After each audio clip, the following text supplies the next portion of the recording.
Yes. But this is what I was talking about, exactly this. This is America. The democracy, the freedom of speech, the freedom of assembly, the freedom to petition your government. And many people outside would also say, and the quote-unquote freedom of a deranged mind to react in a violent way is also America. How do you respond to it? I'm sorry, what's the last part? The quote-unquote freedom of the deranged mind to respect, to react violently to that. It is also American. No, it's not. No, I would disagree vehemently with that. There's nothing in the values of our country. There's nothing on the many laws on our books that would provide for somebody to impugn and impede on the very freedoms that you began with by exercising the actions that that individual took on that day. That is not American. I think there's agreement on all sides of the political spectrum. Violence is never, ever acceptable. We had people that died.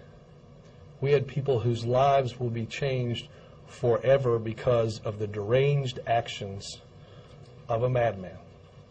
Those are not American.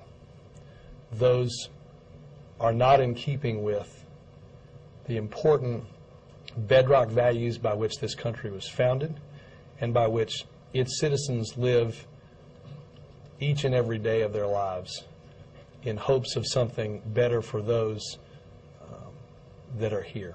Thank you. Light them all up. Come on, fire. Violence is never, ever acceptable. Okay, you shoot, I'll talk. Crazy Horse 1-8. Crazy Horse 1-8, this is Hotel 26, over. Roger. Stop break. Crazy Horse 1-8. Permission to engage. Picking up the wounded. I'm trying to get permission to engage. 1-8, engage. Clear. Come on. Clear. Clear. Warning. Come around, clear. Under. All you ever hear about in this country is our differences. That's all the media and the politicians are ever talking about, the things that separate us, things that make us different from one another. That's the way the ruling class operates in any society. They try to divide the rest of the people. They keep the lower and the middle classes fighting with each other so that they, the rich, can run off with all the fucking money. Fairly simple thing, happens to work.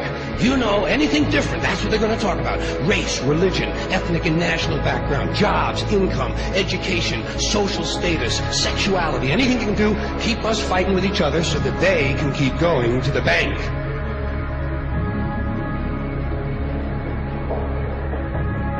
You know how I describe the economic and social classes in this country? The upper class keeps all of the money, pays none of the taxes.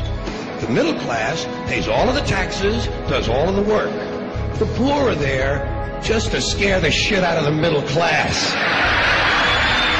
Keep them showing up at those jobs.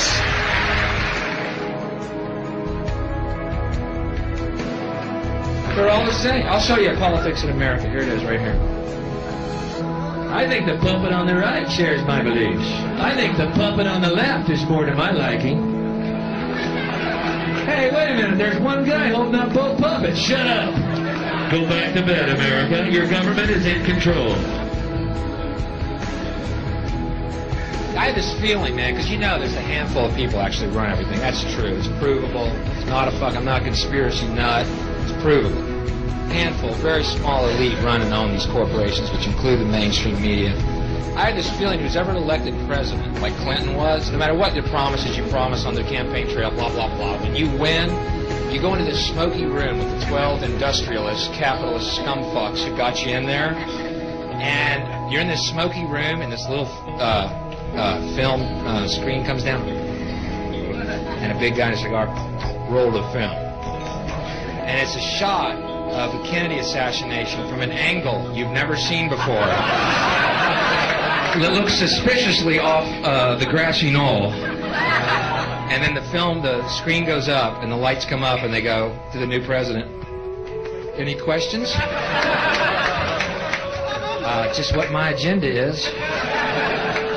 First we bomb Baghdad. You got it.